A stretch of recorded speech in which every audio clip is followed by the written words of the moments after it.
স্মরণকালের সবচেয়ে বড় জানাজায় লাখো জনতার অংশগ্রহণে সম্পন্ন হল ইনকিলাব মঞ্চের মুখপাত্র ও ২৪-এর গণ অভ্যুত্থানের অন্যতম নেতা শরীফ ওসমান হাদির জানাজা। নামাজে প্রথম কাতার জাতীয় সংসদের দক্ষিণ প্লাজায় শেষটা ছাড়িয়ে যায় খামারবাড়ি ও আসাদ গেট এলাকা। हसनत अब्दुल्ला जिसकी बारी आने वाली है ना, चढ़ावा तो हो गया, उसका चढ़ावा हो चुका है। अब बस देखना है लकीर कब मारनी है। धुरंधर की तरह वो स्पिरिट लगा के ऐसे वो मिटाएगा, वो बोलेगा अच्छा काटा मारो। हमारे नाम तो आ गया है डायरी में, अब उसे काटा कब मारना है वो कभी भी हो सकता है।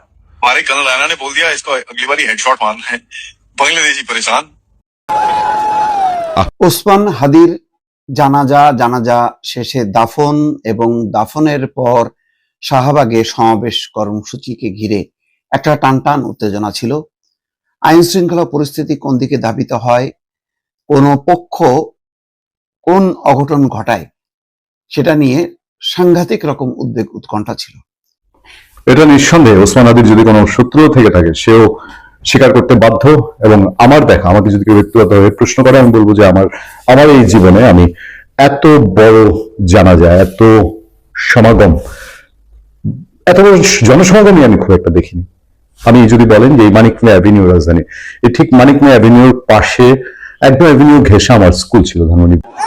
দর্শক, আপনারা দেখতে পাচ্ছেন যে হাসান আব্দুল্লাহ এবং ইনকিলাব মঞ্চের যে সদস্য সচিব রয়েছে তারা কিন্তু সেই লাশবাহী যে অ্যাম্বুলেন্সটি রয়েছে সেই অ্যাম্বুলেন্সের উপরে উঠেছে এবং মানুষকে বোঝানোর চেষ্টা করছে যে তার লাশবাহী যে অ্যাম্বুলেন্সটি রয়েছে সেটি ঢাকা বিশ্ববিদ্যালয়। আসসালামু আলাইকুম দর্শক শ্রোতা, আশা করছি সবাই ভালো আছেন। আলহামদুলিল্লাহ আমিও ভালো আছি। দর্শক শ্রোতা, আবারও ইতিহাস জন্ম নিল। প্রিয় দর্শক শ্রোতা, এত মানুষ কোথা থেকে আসলো, এই ওসমান হাদি কে? দর্শক শ্রোতা, আপনারা যদি সবকিছু জানতে চান তাহলে অবশ্যই ধৈর্য সহকারে সম্পূর্ণ ভিডিওটা দেখতে হবে, তাহলেই কিন্তু সবকিছু জানতে পারবেন এবং বুঝতে পারবেন। তো চলেন আপনাদেরকে এক এক করে সব বিস্তারিত দেখাই। তার আগে আপনাদের কাছে ছোট্ট একটা রিকোয়েস্ট, যারা আমাদের এই চ্যানেলে নতুন আসছেন এখনই চ্যানেলটা সাবস্ক্রাইব করে পাশে থাকা বেল আইকনটা বাজিয়ে দিন, তাহলে এরকম নতুন নতুন আপডেট ভিডিও দেখতে পারবেন। তো চলে স্মরণকালের সবচেয়ে বড় জানাজায় লাখো জনতার অংশগ্রহণে সম্পন্ন হল ইনকিলাব মঞ্চের মুখপাত্র ও ২৪-এর গণ অভ্যুত্থানের অন্যতম নেতা শরীফ ওসমান হাদির জানাজা। নামাজে প্রথম কাতার জাতীয় সংসদের দক্ষিণ প্লাজায় শেষটা ছাড়িয়ে যায় খামারবাড়ি ও আসাদ গেট এলাকা। জনতার ভালোবাসা আর চোখের জলে সিক্ত হয়ে হাদি যখন ছুটলেন শেষ গন্তব্যে, তখন লাখো জনতার কণ্ঠে হাদি হত্যার বিচারের দাবি। এমন জানাজার নামাজ কে দেখেছে কবে? ইনকিলাব মঞ্চের নেতা শরীফ ওসমান হাদির ইচ্ছে ছিল মানুষের ভালোবাসা জিতে সংসদে যাবেন। হাদি সেই সংসদে এলেন, সাথে লাখ লাখ মানুষের ভালোবাসাও। কিন্তু ওসমান হাদির নিথর দেহ তখন কফিনে বন্দী। জাতীয় সংসদ ভবনে শরীফ ওসমান হাদির জানাজায় অংশ নিতে আসে লাখ লাখ জনতা। জাতীয় সংসদ ভবন থেকে শুরু, রাজধানীসহ দেশের বিভিন্ন প্রান্ত থেকে উপস্থিত ছাত্র জনতার ঢল গিয়ে উপচে পড়ে মানিক মিয়া অ্যাভিনিউ, খামারবাড়ি, আসাদ গেট এলাকা পর্যন্ত। স্লোগানে স্লোগানে প্রকম্পিত হতে থাকে আমরা সবাই হাদি হব, যুগে যুগে লড়ে যাব, হাদি ভাইয়ের রক্ত বৃথা যেতে দেব না।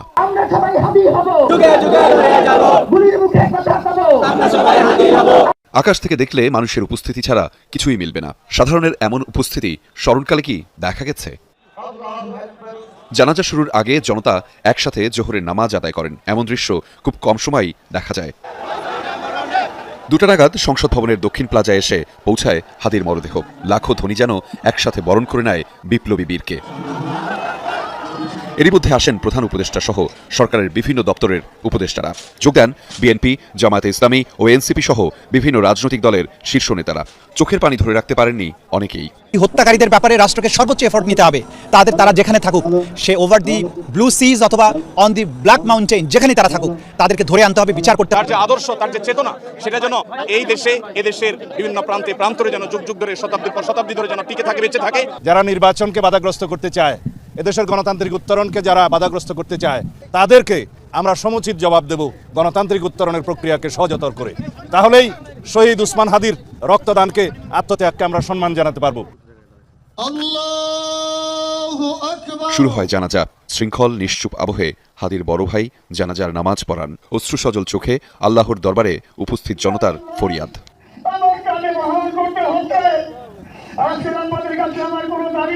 জানাজা শেষে গগনবিদারী আর্তনাদে হাদির হত্যাকাণ্ডের বিচার দাবি করেন লাখো জনতা। জানাজা শেষে শেষ ঠিকানার পথে রওনা করেন হাদি, সাথে সঙ্গী লাখো জনতা।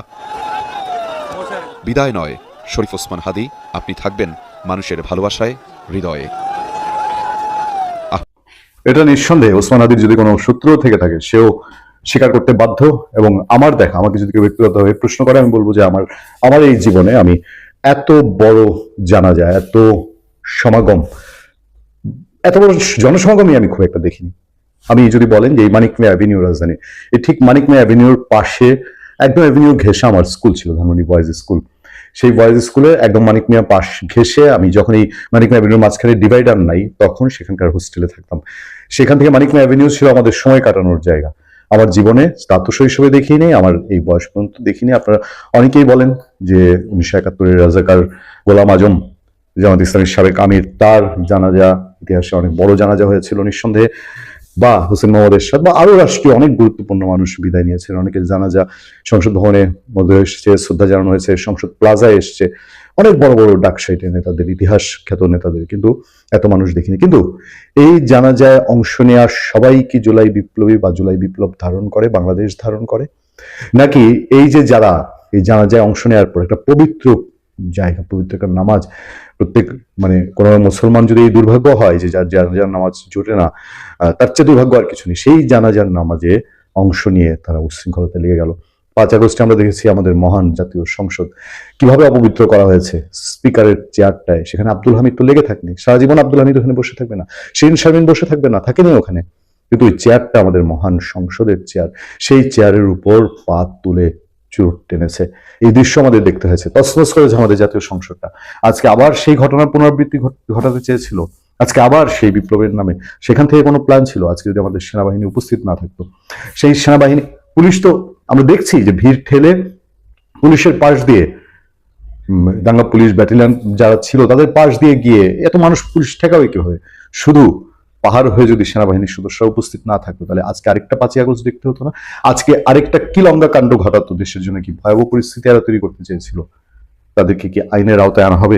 খবরটা যারা এখন পুরোপুরি জানেননি তাদেরকে বলছি, ওসমান হাদীর জানাজার শেষে সেখানে উপস্থিত একদল লোক, একদল বললে মনে হবে কম সংখ্যক, 2-4-50 জন, তা না, ভিডিওতে তো আপনারা দেখছেন তাদের সংখ্যা কিরকম, সংসদ ভবনে প্রবেশের চেষ্টা করে, তবে সেখানে অবস্থানরত সেনা সদস্যরা তাদের বাধা দেন এবং সংসদের ভেতরে প্রবেশের গেটগুলোর সামনে অবস্থান নেন।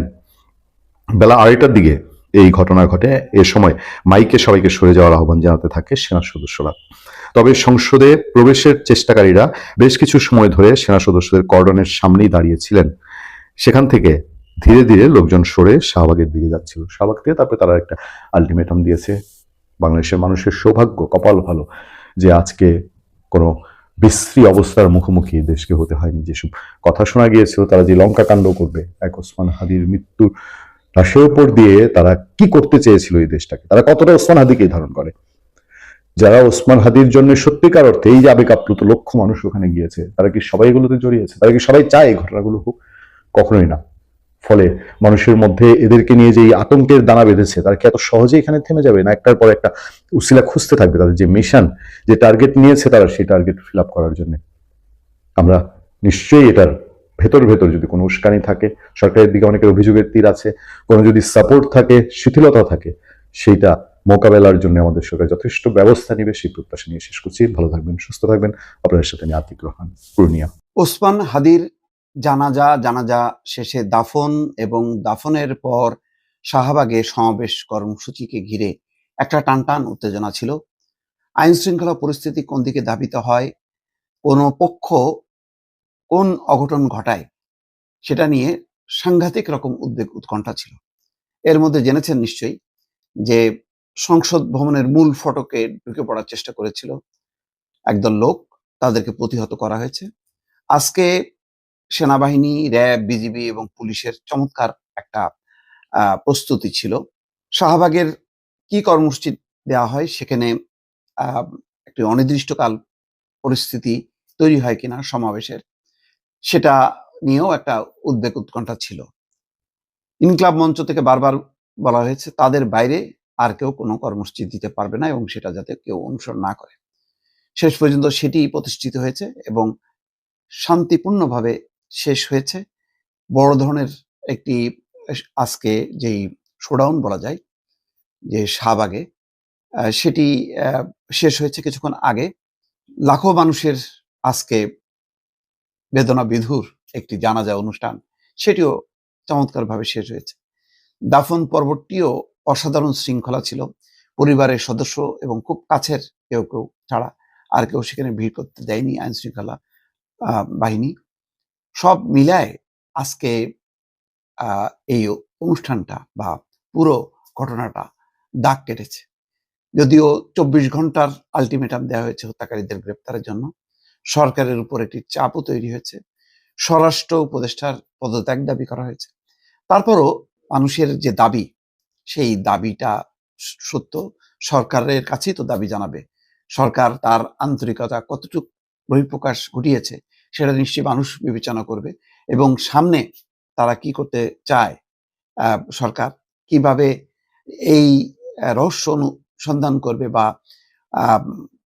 হাদির হত্যাকারীদেরকে কিভাবে পাকড়াও করবে, সেটা নিশ্চয়ই তারা সর্বোচ্চ চেষ্টা করবে। এই চাপটা তো থাকলোই।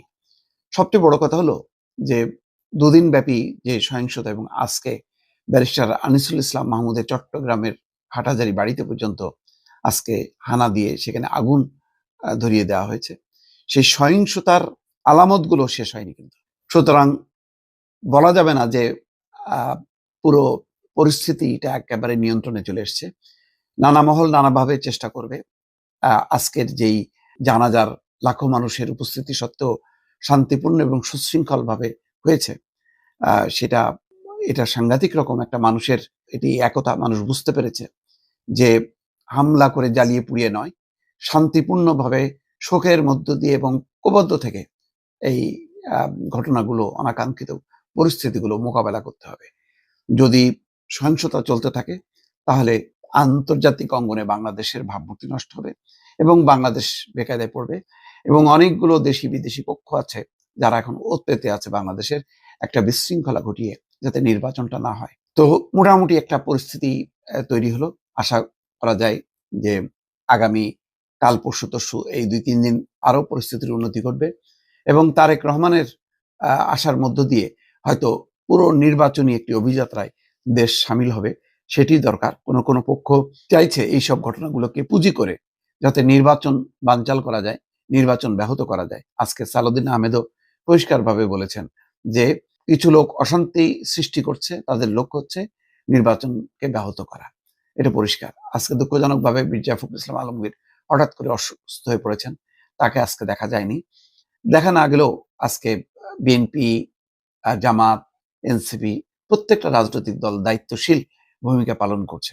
এখন কারা কারা এই ভূমিকার বাইরে সন্ত্রাসে এবং সহিংসতায় ইন্ধন যোগাচ্ছে বা অংশ নিচ্ছে, এই বিষয়গুলো সরকার যদি কঠোর হাতে দমন না করে, যদি এইগুলোকে বাড়তে দেয় বা চলতে দেওয়া হয়, তাহলে পরিস্থিতির উন্নতি হবে না, বরং আবারও বড় ধরনের অঘটনের একটি সম্ভাবনা বা আশঙ্কা থেকে যাবে। দর্শক, আপনারা দেখতে পাচ্ছেন যে হাসান আব্দুল্লাহ এবং ইনকিলাব মঞ্চের যে সদস্য সচিব রয়েছে তারা কিন্তু সেই লাশবাহী যে অ্যাম্বুলেন্সটি রয়েছে সেই অ্যাম্বুলেন্সের উপরে উঠেছে এবং মানুষকে বোঝানোর চেষ্টা করছে যে তার লাশবাহী যে অ্যাম্বুলেন্সটি রয়েছে সেটি ঢাকা বিশ্ববিদ্যালয়ের কেন্দ্রীয় জামে মসজিদে যাবে, এবং তারা কিন্তু মোটামুটি যে মানুষ রয়েছেন তাদের কারণেই কিন্তু বের হতে পারছে না। ইতিমধ্যে আপনারা দেখতে পাচ্ছেন যে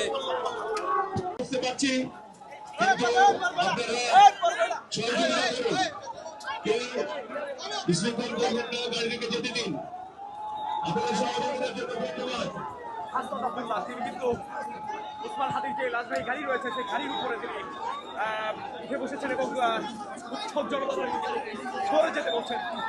এটা ভেঙে পড়বে ভাই।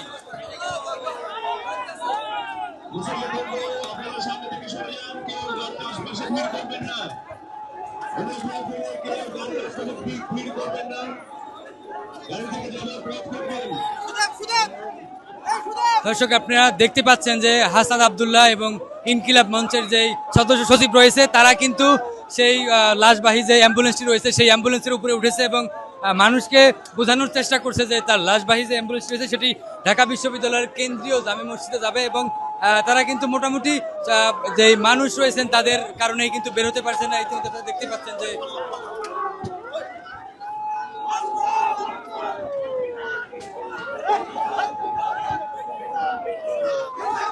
প্রিয় দর্শক শ্রোতা, আপনারা ভিডিও দেখতে দেখতে ভিডিও শেষ পর্যন্ত চলে আসেন। অবশ্যই আপনাদের মতামত কমেন্ট বক্সে জানাতে ভুলবেন না।